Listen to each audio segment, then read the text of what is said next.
Howdy folks, it's Meandering Mike, the man cave of madness. It's after midnight, and today we're going to teach you how to play Britannia.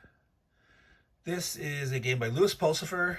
I'm showing you the Avalon Hill edition. This is probably the one that most of the old school wargamers have seen. It was originally published by Gibson Games in England, and it was licensed to Avalon Hill.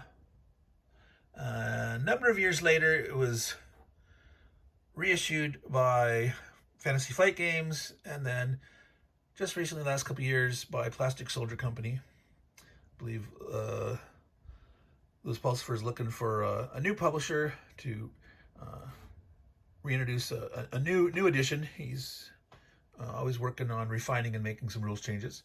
But I'm going to do the Avalon Hill version because that's the one that I'm most familiar with. I'm very used to the color scheme. Some of the other versions use like a different color, like yellow for the Roman player, or I think the Gibson might even, one of the player positions was black or something. I can't remember. This is an area control game. You could call it like dudes on a map. It's buckets of dice for a combat resolution system. It's really pretty simple. But there are some interesting aspects to it. Okay, now again, this is called a sweep of history game. That's the term that Lewis Pulsipher uses. That's because it starts way back with the Roman invasion of Britain in 43 and extends through the Norman invasion in 1066 on up to 1085, I think it is. There, where basically by that time the Normans had won. They defeated the Saxons. Well, the Saxons had defeated the Norwegians. Harold Hardrada had been killed, and then the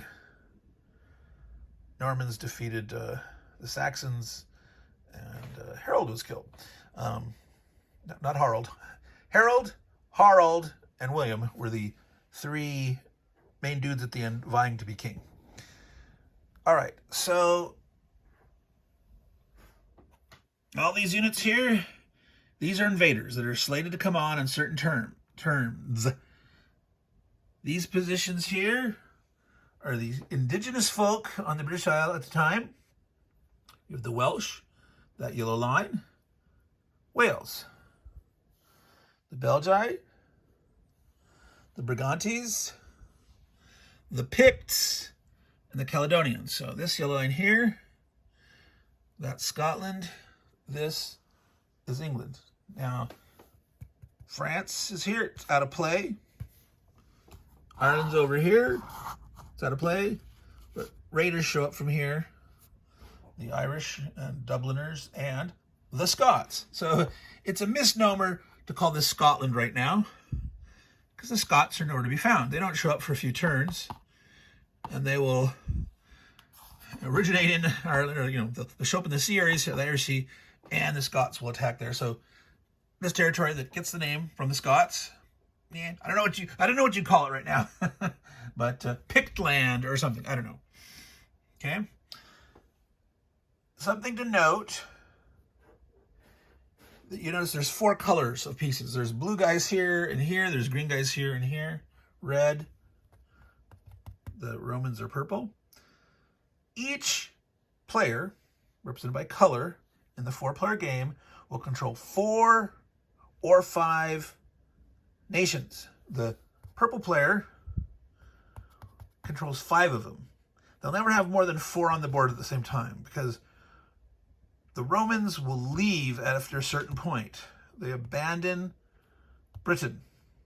And when they do, they're sort of the vacuum is filled by what's called the Romano-British, sort of the replacement of which is trying. And this is where, in this game, this is a historical game, sweep of history, but it does add the semi-mythical element of King Arthur. And the Romano-British with King Arthur show up after the Romans leave. Each player playing multiple nations is shown here on this victory point chart. So player A is these 5 here, which I've labeled purple because that is the color.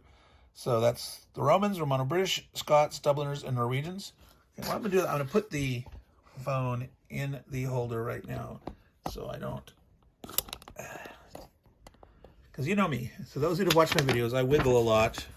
Let me try to do that while I'm showing you some things. I'll put that in the tripod. So the Scots and the Dubliners, eventually the Norwegians. The Norwegians come at the very end of the game. The clear versus gray. The gray means there's no points to be scored by that nation. Now, that also means, like, for the Romano-British don't show up until 6 after the Romans leave at the end of turn 5. The Romano-British show up. The Romans, if you see here, like, there's a gray area in 4. It means they can't score any points on turn 4. They're here the whole time, but they disappear at the end of turn 5. So some of these, the gray just means they're not around, and sometimes it means they don't score points during that period. Potentially. All right, the player B, which is the green player, the Welsh, as we showed, is in Wales. Caledonia is way up north. The Utes, the Danes. All right, the Danes are a pretty big force. Player C is the red. They start with the Brigantes. The Irish start raiding. The Saxons show up, and the Saxons should be a major force to the end of the game. I have seen some games where the Saxons get wiped out, and that's bad news. You're doing very poorly as red if your Saxons get wiped out. So don't let that happen. You want to grow. You want to expand. You got to be careful about becoming too aggressive and maybe weaken yourself the wrong time, and you could get wiped out. Norsemen come on relatively later. And then the blue player, start with the Belgae. The Belgae will get wiped out. They're down in the south. I'm going to move this again in my hand. See all those blue guys down there? Historically, yeah, they got wiped out. You might see them survive hiding, like in the swamps of Lindsay, maybe in the downlands. They can hold out there for a while. But often they get wiped out. That's to be expected. The Picts are up north. The Angles are a major force that come in to the mid area there. Bernicia, York, Lothian. They'll potentially drive south, like into North Morcia and down there. They might fight a lot of the Brigantes up north.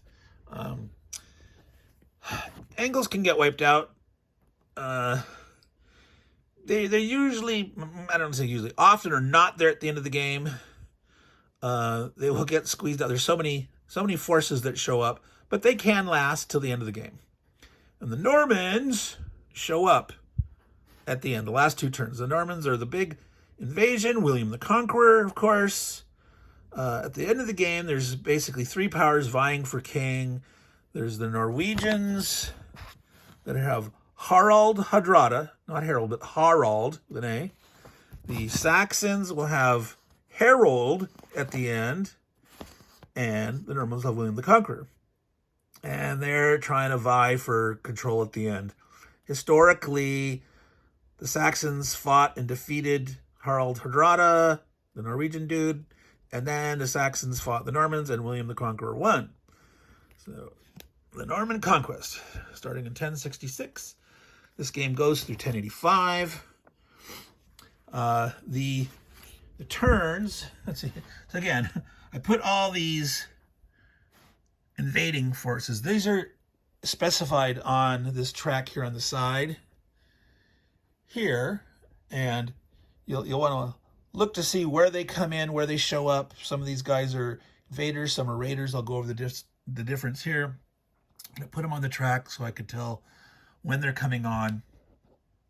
Some of these turns, a lot of guys show up. Guys that are on the board have a chance to grow population. So all these nations here that are on the board right now do not get any reinforcements on this track. They always just are dependent on their growth. The exception is leaders, like the Briganti somewhere in mid-game, they get 2 different leaders at different times. The other guys don't get anything special. Let's talk about this growth versus these reinforcements, the invaders and raiders. Growth is kept track here.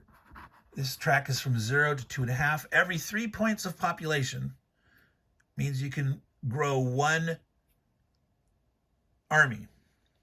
And each clear terrain is worth 1 point. Each rough terrain, these are called hillands with 1 L, hilland, Olive, Scotland, the swamps of Lindy, the downlands, the rough area in Wales, 0.5 point each. So for example, the Brigantes here, 1, 2, 3, 4, 5, 6, 7 clear terrain, 2 hillands, that's 1/2 each, 1 each, 7, 8 total. So on their turn, if they had that territories at the beginning of their turn, they'd get 2 armies for 3 each, have 2 left over, and they'd record 2 on the track. And so you can keep the change, you know, if you had less than the full 3, and you can score, add that to other partial points later and do your growth. Now, it's possible to be small, like the Caledonians. They have 3 hillands. That's worth 1.5 points. It'll take them 2 turns to grow 1 army if they don't lose anything. Like if the Picts jump on them and take Caithness, for example, they're going to even grow slower because they'll only have 2 things. So life can be rough up here in northern Scotland. But the Scots don't actually show up until a few turns. So really, it's not really, shouldn't be really called Scotland at the beginning, but Scotland, Wales, England. All right, so every nation except for 3 have the potential to grow. So some of these nations don't start on the board. They will show up with reinforcements, and as they capture territories, they can grow. So the Irish will start raiding, and they might land somewhere in Wales or somewhere, and they could potentially start growing. The Angles will be coming in, the Saxons, the Utes, etc. All these different nation states. We're trying to carve out a piece of Britain, hoping to grab territory and start to grow. So some nations, like I said, will have those invading reinforcements and potential growth. And others, these ones that start here, don't get any reinforcements. The 3 that don't have any chance to grow are the Romans. The Romans start with a major invasion. Major invasion means they get to actually take 2 turns in a row on their first turn of arrival. They have 15 armies. These Roman armies are better than your typical average other army, so they have a huge advantage, but they never gain population growth. They will on turn, I think it's 4 and 5. They have a minimum army size that if like they had got knocked below 10 armies, they can reinforce back up to 10. Okay. In the late game, when the Normans invade, they don't get any population growth, but they start with their initial invading army, and then on the last turn, they can get some reinforcements depending on how much territory they take. They don't do there isn't enough time for them to establish a base and start growing population. Same thing with the Norwegians. The Norwegians come in next to the last turn. They're usually landing somewhere here, fighting their way in. And same thing like the Normans, they will get some reinforcements on the last turn of the game, depending on how much they had conquered. All right, so reinforcements based on this track, invaders and raiders, growth. Okay, that's the first part of the turn. How does the turn go? I'll give you the sequence of play. All right, you start with the increase population phase. Then the invasion phase is where you put those raiders and invaders on the map. Then the nation state will take its movement phase and do battle. And then potentially they can count victory points if it's a turn where victory points are allowed for that nation. Now, this is done for each nation. This game is I go, you go, but based on each nation, not each player.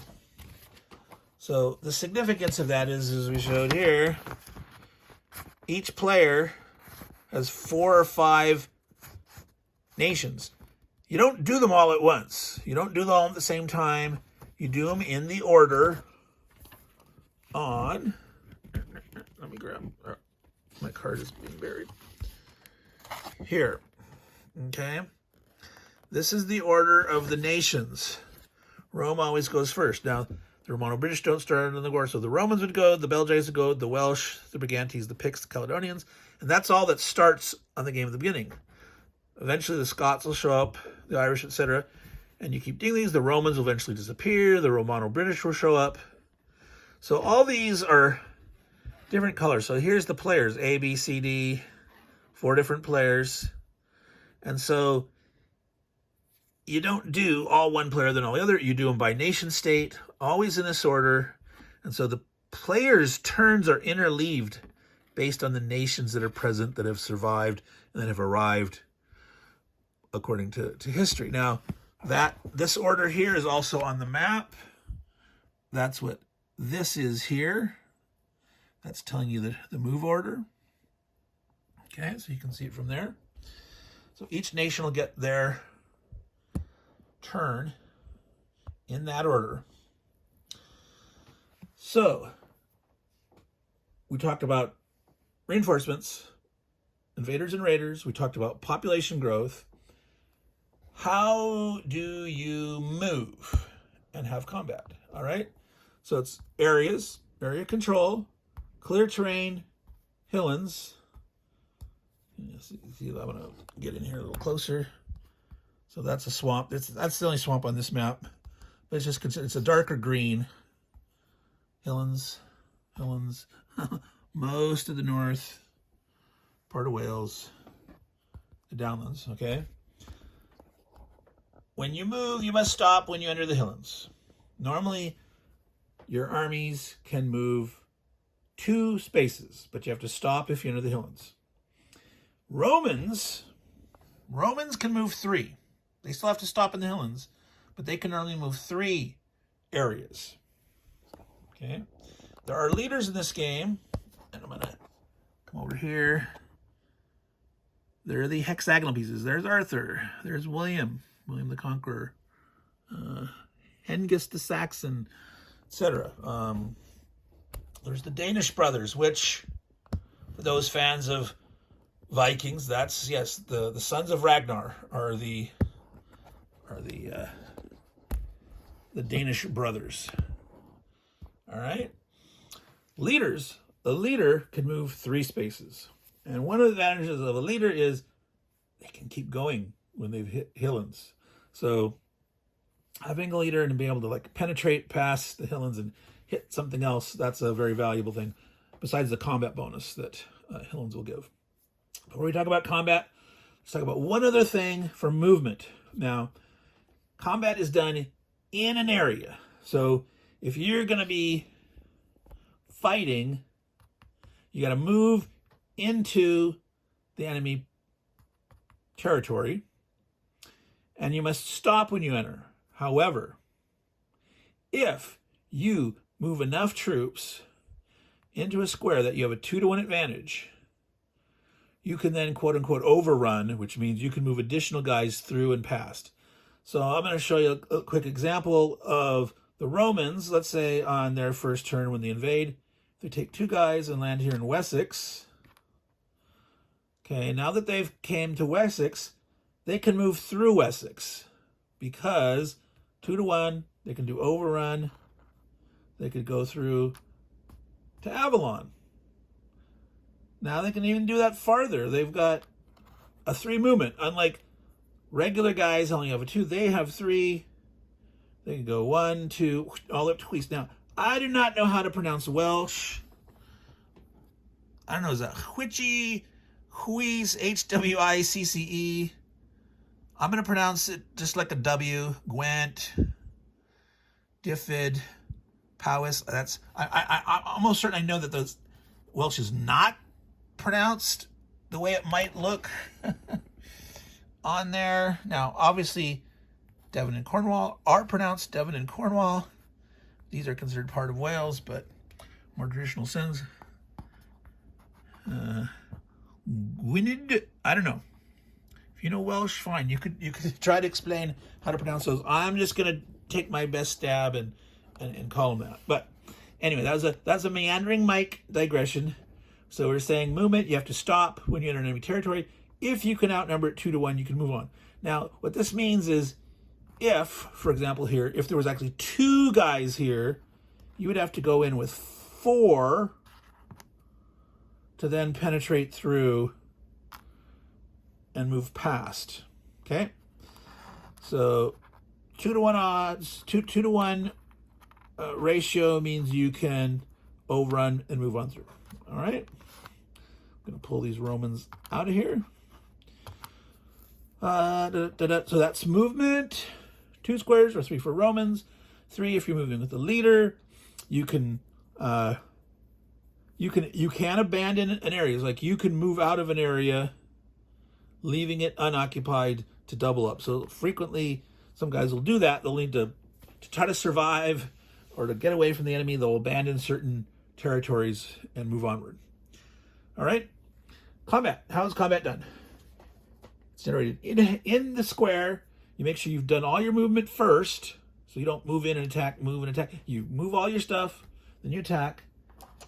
You roll 1 die for each army, and it's considered simultaneous. So, you know, if you've moved 3 armies in and they have 2, the defender would roll 2 dice, the attacker would roll 3. Now, playing solitaire, I'm going to roll all the dice at once. If you're playing multiplayer, you know, each roll your dice separately. The results are applied sort of simultaneously, but don't like roll into the same dice tower at the same time and knock each other's dice around. So either have separate dice tower or let one person roll, count their hits, let the next guy roll, or each have a separate cup or dish or plate or whatever you do. Don't roll on the board, knocking things all over. You know, those huge stacks of stuff or things. Don't roll on the board. I advise getting a dice tower, but you know, you'll all find your way in that regard. But I highly recommend not rolling on the table. So let me show an example here. Let's assume we have 3 attacking armies, 2 defenders. Now, a 5 or a 6 is a hit. For all regular armies, a 5 or 6 hits. So in this case, the attacker would have missed his 3 dice. The defender with his 2 guys would have killed 1 attacker. So now there would be 2 attackers left. After any given round of a combat, the defender gets to decide if he wants to retreat or not. Okay? If the defender does retreat, the attacker cannot retreat. He just has to stay in the square where he won. If the defender decides to retreat, he may retreat part of his army. He doesn't have to retreat all of it. Okay? He could retreat with 1 guy. Now, frequently that doesn't necessarily make sense to do that, but there are some cases where it might. But if he leaves at least 1 guy behind, there will be another round of combat unless the attacker wants to retreat. But if the defender is totally wiped out or retreats with everything that's left, the attacker must stay there. If the defender has left at least 1 or more guys behind, the attacker can elect to retreat. So when this guy got a hit and the attacker is now down to 2, he can say, I don't want to fight at even odds anymore. I had the advantage. But, you know, maybe he does want to stay and fight. So now that he's rolled 2 dice. Oh, this is a case of the defender's rolling good. He got another hit. The attacker missed. The attacker will be down to 1. And let's say in this case, the attacker is probably going to retreat and say, screw that, I rolled bad dice. Going up 3 armies against 2 isn't really good odds, right? So going maybe 4 against 2 or 2 or 3 against 1's not bad, but 3 on 2 ain't great odds. But sometimes you got to go with what you got, right? Okay, you gotta weigh your risks of how important it is to try to take that place, or do you get points for killing those guys? So any little advantage that you have, if you can kill them, you might score some points. Normally in this game, the only people who score points for killing armies are a bunch of guys get points for killing Romans. a number of various nations get points for killing other enemy leaders. So to kill an enemy leader, you have to kill all the troops in the space with them, and then as long as you have one army left, the leader will die. If a leader is left alone in a space, like the troops on both sides die and the leader's sitting there, the leader can be considered to control the territory, but any other army that just walks in, boom, would kill off that leader. Okay? Now, an important thing about the combat is the elite armies of the Romans and cavalry. So who has cavalry? The Normans will have cavalry when they come in at the end, and the Romano-British with Arthur. When Arthur comes in, he comes in with 2 cavalry units. Okay? Cavalry and Roman units, besides, as you said, that they move 3 instead of the normal 2, they fight better. Instead of a 5 or a 6, to kill a Roman army, you have to roll a 6. And the Roman armies kill a regular army on a 4, 5, or 6. So it's the same thing with cavalry. A cavalry unit can hit on a 4, 5, or 6, and they are only killed on a 6. All right? So what this means is if you go and are fighting 2 Romans and say there was 3 Belgis here in Kent, you could attack with the Romans with just 2 dice. You could have less than the defender. Okay? So the 3 Belgis on defense, they would need 6s to hit, and the 2 Roman armies would need a 4, 5, or 6 each. All right? So let's take a look at that combat and see how that might come out. All right. So they got lucky. They killed one. The Romans killed one back. So now there would be 2 and 1. So the Roman would now need a 4, 5, 6, and they would each need a 6. Those numbers can tell. You can get lucky and roll those 6s. They did it again. So that Roman, he rolled bad. He only killed 1 guy. So going 2 against 3 doesn't sound like a good idea. Now, the odds are that the Romans would probably win. Most times, 2 Romans against 3 normal guys would win. But you don't necessarily want to risk that because, with three guys, there's still about a 50-50 chance of getting it. It's not exactly 50-50. The reason that is 3 chances at a 1/6. At 1/6, 1/6, 1/6, that's a half. But there's a chance that you could get multiple hits. So the chance of getting 1 or more hit is less than 50-50. Now, that may sound counterintuitive, but it's not. One of the reasons you know that is if you roll 6 dice, trying to roll a 6, it's not guaranteed. 6 dice, 1, 6, 1, 6, 1, 6, add up. It seems like 1, but it's not. You can miss, right? That's because you could potentially roll multiple 6s or not. And so to figure out the odds of, what is my chance of missing? Well, on a 6-sided die, when you need a 6, 5, 6 chance of missing. And if you're rolling 6 dice, you roll 5, 6 times 5, 6 times 5, etc. 6 times, and you multiply that out, and that is your chance of getting, of being totally missed with 6 dice if they need a 6. All right. Anyway, that's math. If it sounds counterintuitive, go ahead and do the math. Make a grid, like do it with 2 dice or something, and put a grid, your chance to roll the different things, and you can actually calculate that. All right, so back to the combat. So you're rolling 6s to try to hit an elite army. They hit on a 4, 5, or 6, whereas normal armies hit each other on a 5 or 6. Romans get forts. Whenever they take a province or even walk through an empty one, they get to place a Roman fort. A Roman fort can't move, but it fights like a normal army. So it's hit on a 5 or 6 and hits back on a 5 or 6. Now, one of the things to note is if there is a fort and a Roman army in the same square. Okay, now let's say the Belgians are trying to attack here. 3 armies against the fort and the Roman. They have to kill the army before they can kill the fort. So you would roll the attack dice. For the defending Romans, you'd have to roll 2 different colored dice because the Roman hits back on a 4, 5, or 6. The Roman fort only hits on a 5 or 6.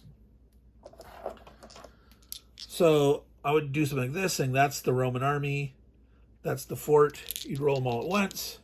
And if there's at least 1 6 from the attacking Belgi to kill the Roman, then the Roman fort that turn could be killed by a 5 or 6. So if in the same turn, the same round of combat, they rolled a 6 and a 5, the 6 could kill the Roman army and the 5 could kill the Roman fort. So let's do that. All right, so they rolled a 6 and hit. That's the Roman army. So they would have killed 1 Belgi. These all missed. So then they'd be down to 2. If they continued this fight, which right now they have really bad odds, going 2 chances for 6 against all this. But they might say, hey, I want the points. I'm greedy. This is my best chance to get points. I'm probably going to die anyway. Let me try to kill stuff. So now there's only 2. Oops. But they did. They rolled a, can you see that there? There, 6. They rolled 1 6. And here the fort got a hit back. The Roman army missed. They missed. So the Roman army would have been killed. 1 Belgi would be killed. And now we have left an even fight. The fort can't retreat. So they could continue fighting. And it would be for 5s or 6s. Miss, miss. They could keep fighting. Miss, miss. This is what happens sometimes where it's like, it's just 1-on-1. So finally the Belgi actually won. And so, seemed like poor odds. It was actually a gutsy move, but they actually ended up winning, killing a Roman fort and a Roman army. If you look at their card, those are worth 2 points each. That would score 4 points, which is pretty respectable for the Belgians, because they can only score 1 point, on turn 4 for each territory they have alive, south of York or Cheshire in England, so not in Wales, but south of there. So, and normally almost all their army is going to get killed pretty quick in the first couple of turns. But if they actually had a chance to do some killing like that, that's respectable. Now, they could have easily been totally wiped out. Because they didn't roll any 6s and didn't get rid of that army, they wouldn't have a chance to kill the fort. So, play at your own risk, determine your own odds. Sometimes fortune favors the bold, and other times it just gets you dead. All right. So let's try to finish up the rules here. That's the basics. That's how you do movement, how you do combat. There's some things about retreats. The defender decides to retreat first. The defender, the preference of retreat is into a territory they already control. So an adjacent territory that they already have, retreat there. If they don't have one of those, they need to retreat into a vacant spot. However, they can never retreat to where the attacker attacked from. So if, for example, this Britannia attacks here into North Mercia, and this guy has to retreat, he'd have to retreat to one of these, his friendly areas. If those weren't there, this Belgian could not retreat into York, because that's where that army came from. If March was open, potentially could retreat over here. However, that's one of the other limitations on the defender retreating into an empty space. He can't do it into a space that's next to some other of that same attacker. So Cheshire having a Britannia in it would prevent this Belgae from retreating over here. Okay. If, for example, Luis back here was empty, this Belgae could retreat to there because there's no Britannia next to it where he couldn't retreat to Marsh. All right. That's easier understood than it sounds. Why don't you go over it? You first retreat into where you already have troops. Retreat into an empty space is the next priority. Never into the attacker where the attacker came from. And if that attacking nation has other units other than that attacked adjacent to where you might want to retreat, if it's empty, you can't. But if there's an empty guy that's not adjacent to other attackers, you can retreat there. All right. And if you can't retreat, you must stay and fight. All right. If the defender is not killed, if the defender still has troops left alive, the attacker can elect to retreat, and he always retreats back to where he came from. Now, one issue about that, let's say here guys from March and York come in here to attack.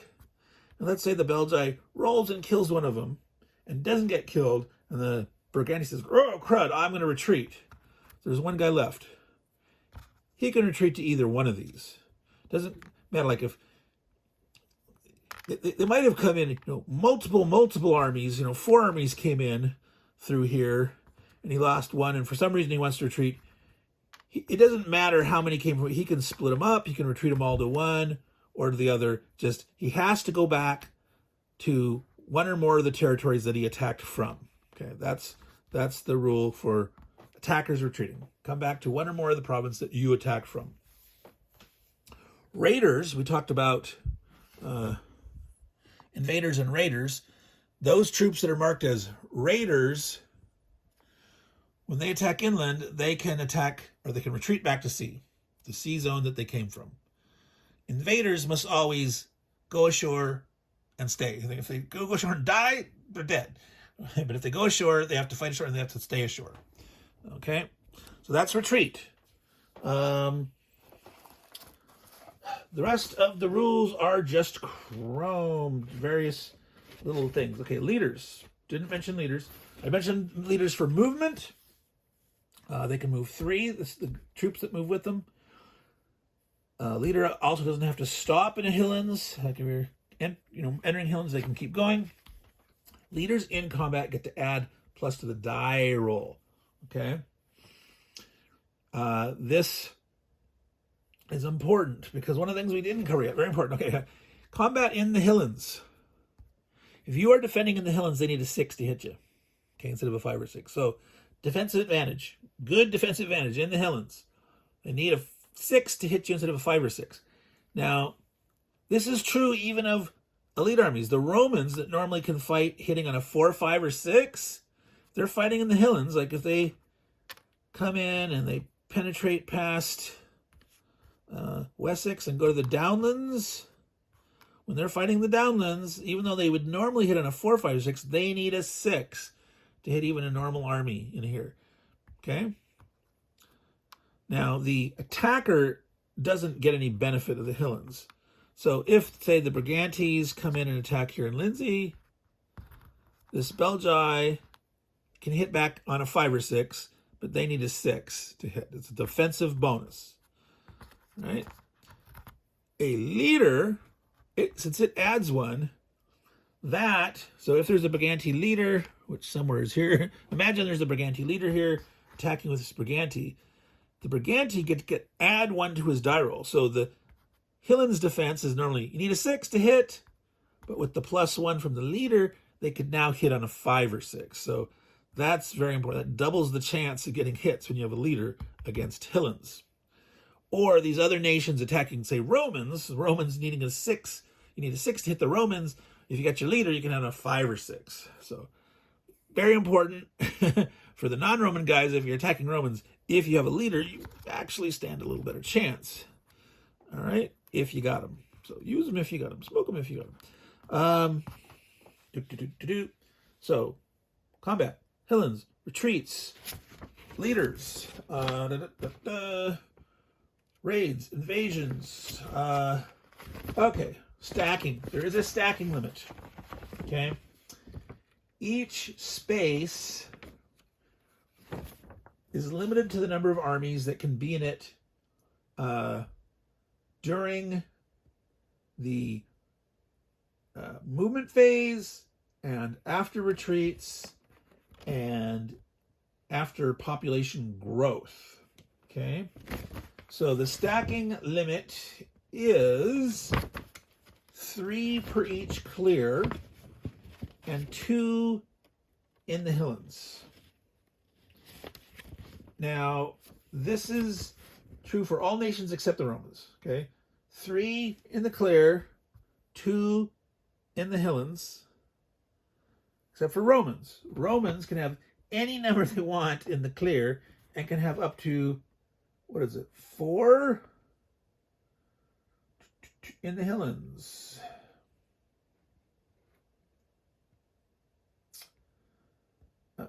I'm looking for it here.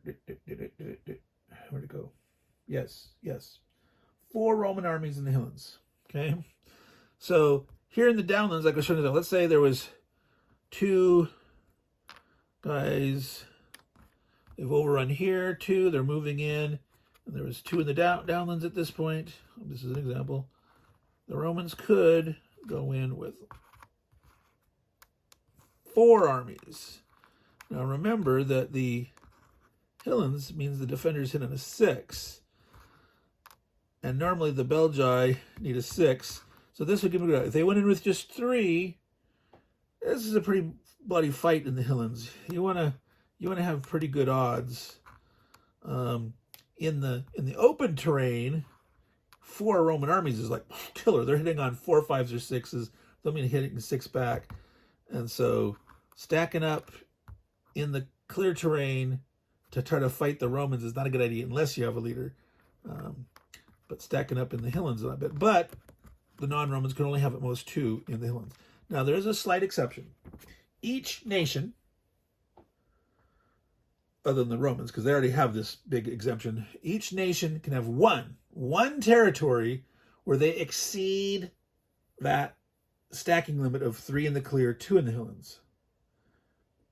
And that exception is that they can have an unlimited in 1 clear and up to 4. So just like what the Romans normally get, unlimited or 4, these other guys have 3 or 2, but they can have 1 stack that's like the Romans, unlimited or 4. Now that is not one of each type. They can't have 1 with an unlimited in the clear and 1 with up to 4 in the Hilllands. It's 1 territory, period, can be overstacked. All right? Now, all that overstacking is all good and well, except there's also a thing called overpopulation, which is not an area by area thing. It's an entirety of the territory of the nation. Overpopulation is done at the end of a nation's turn. Okay? So after all movement and combat and retreats are done, you look and count up each territory. Doesn't matter whether it's clear or Hilllands. We're not counting population growth for the chart over here for where each 3 population points, each growth point. This is for overpopulation. You count the number of territories you have, multiply times 2, and that's the total number of armies that you can support. So if you are down to 1 and only 1 territory, you can only have 2 armies on the board. Ouch. If you have 2, you can have 4 total armies. Now what this means is if you have 1 and only 1 territory, and you currently have 2 armies, you could grow. Now, for example, if the Belgians are hiding out in Lindsey, let's say they've been wiped out everywhere, but they ran and hid with 2 armies in Lindsey, and let's say the Romans or anyone else said, I don't want to fight there. That's too costly. I'm not going to waste my time. Let them live. Now, each turn, they'd get a 0.5 point of population increase. So on the chart up there, you need 3 total. So basically after 6 turns, you'd have earned 3. You could grow another army. So in the increased population phase, you would get 1 more army. Okay? And stacking limits apply at this moment, but here it is. Normally you can only have 2 in the Highlands, but each nation is allowed 1 overstack. So that would be the overstack. They now have 3 instead of just 2. They can take their move and move out with 1 or 2 of those. So they could occupy an empty space or go attack someone. Maybe there's a Roman fort out here or something. They could actually grow from 1 province, get a growth, but they got to move it out. Because if they left it here, they would lose it. Because at the end of their turn, say, oh, 1 territory, 2 max, you'd lose it from overpopulation. But this is the case where you can actually grow and keep growing. So eventually they could, take Norfolk, and the next turn they'd be getting 1.5 points, and then in 2 turns they grow another 1, etc. So it's possible to come back from almost being wiped out and having only 1 territory left. It is possible. Highly unlikely that people will let you live if you're that weak, but maybe they will. Maybe they make a deal like, hey, look, I'm not going to kill you. That's the thing, is remember, this is a multiplayer game. And you want to potentially negotiate and wheel and deal.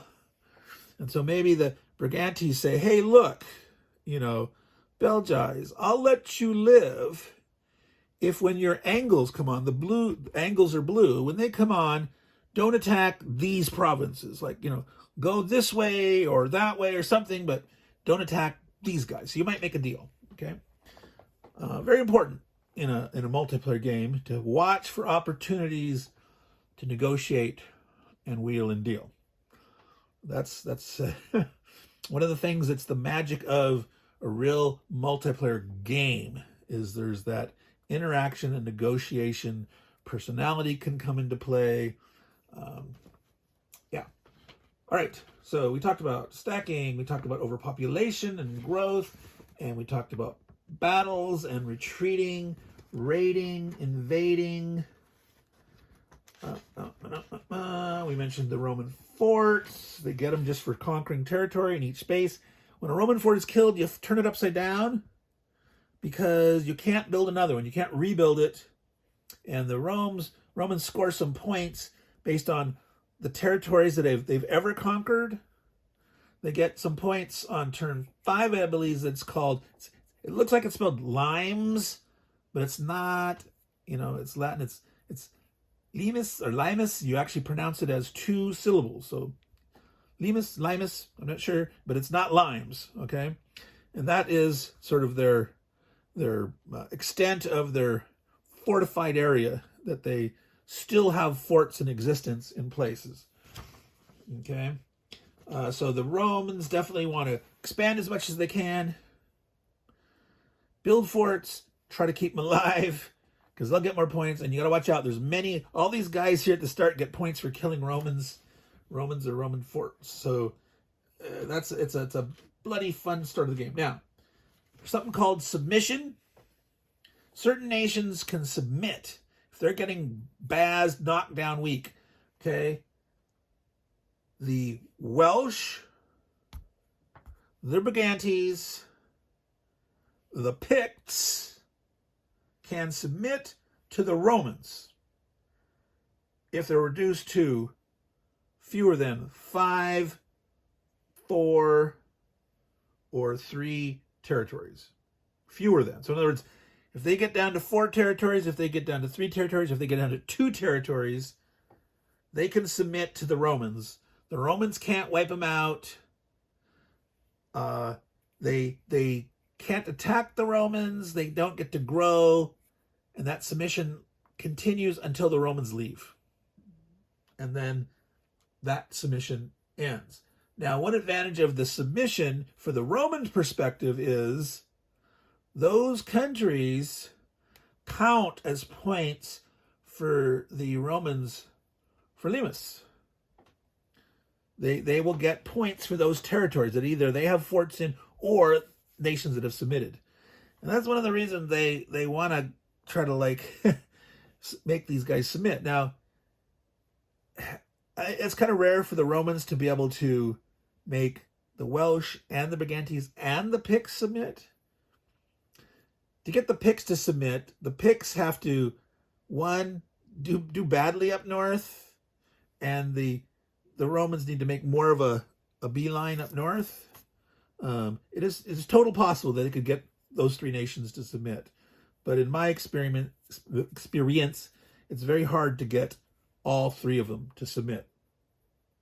If they don't force the Welsh to submit, Green's going to do pretty well in the game. And the Welsh don't look like they're scoring a lot of points, but they score a lot of points in the long run, slowly, bit by bit by bit. And the Green player eventually gets the Danes. And so there's a lot of points available to Green. And so the Romans need to at least hurt them. They might not make them submit. They should try, but at least weaken them. So that's another video. I'm going to do a video on talking about, how to invade Britain on a budget, the Roman way. There's one other instance of submission, and that is the Brigantes, besides being able to submit to the Romans, they can also submit to the Angles. So when the Angles are coming in, this rule is a little different for the Brigantes, and that is when there are fewer than 3 areas in Scotland. So right now, that plus Galloway, Scotland plus Galloway. So if they only have 2 areas, like if they hold Strathclyde and Galloway, and the Angles are coming in, they can submit to the Angles, and the Angles can't wipe them out. All this area down here, it doesn't count. The Angles can keep beating on them and killing them, but this part of the Brigantine nation can submit to the Angles to help prevent them from getting wiped out. And if they do that, the Angles will stay under subjection and turn 12, or when the Angles, if they're eliminated. Whereas these submitting to the Romans, that ends when the Romans leave. If the Brigantes do, it's when the Angles are dead completely, or turn 12. All right, last little bits of stuff here. There's a notion of voting for king and Britwalda. Britwalda is like a little mini king, localized kings. On turn 9, 10, and 11, there's a way to vote for Britwalda. I will not cover that right now. The rule, basically, each province within England gets a vote, and whoever gets the most votes can be Britwalda. That's worth scoring some victory points. On turn 12, 13, 14, and 15, there's a vote for king. It's a slightly different rules. If there's no king, then you can vote for Britwalda.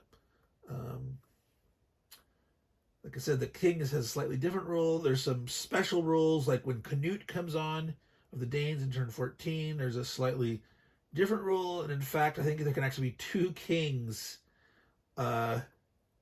in that turn, where by one route someone could get voted as king, and then King Canute, once he comes in, and if he takes enough, he could also become king.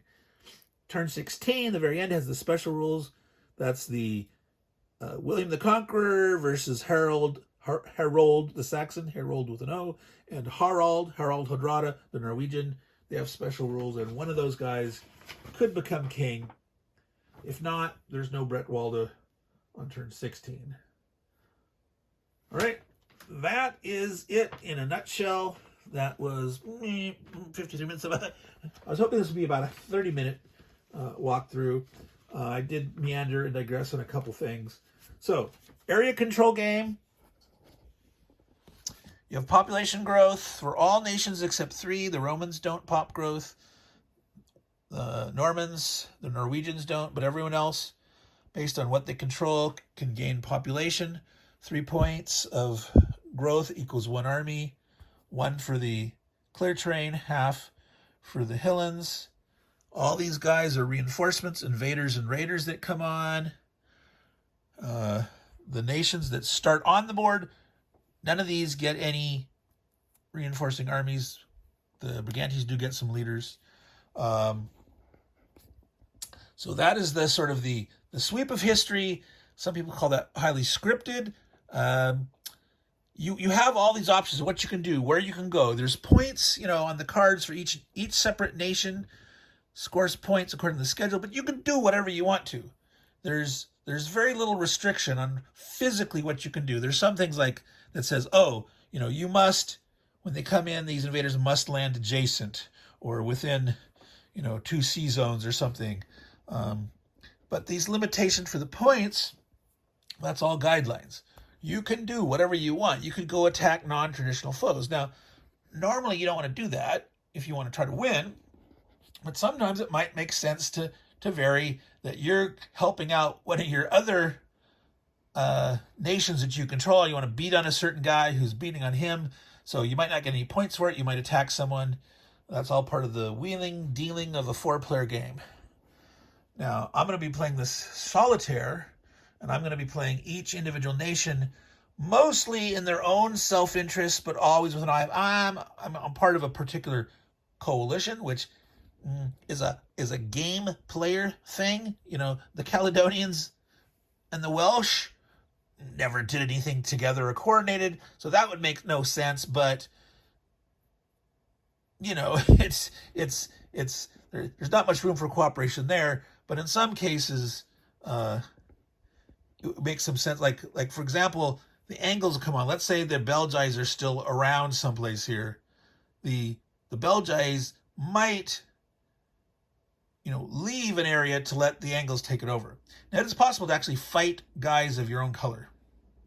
So the Angles and the Picts can fight each other. You don't normally want to do that, but you're allowed. Any nation can attack any other nation, even if it's your own control. But you'd have to have a good reason to do that. But like leaving an area to let one of the other guys take it, that can totally make sense. All right, so that's going to be it for now. We're almost all the way up to a full hour. This is Meandering Mike in the Man Cave of Madness after midnight. This is Britannia, the Avalon Hill version. One of the things to note, all these points that I was talking about and the scores in the versions from Fantasy Flight Games and up, they doubled the point totals to get rid of half points in population and half points and some victory points. So when you're comparing score between games, if you're talking about the old Gibson games and the Britannia Avalon Hill version, it'll be like an automatic different in the point scores, talking about what's a legit point score. So if you're reading any reviews or watching any videos and they're talking about points, just remember they're different between the versions if you're comparing the old or new. So that's just a little a gotcha there. So this is Meandering Mike signing off. Uhura and Scully and all the folks of Britain say ciao and take care.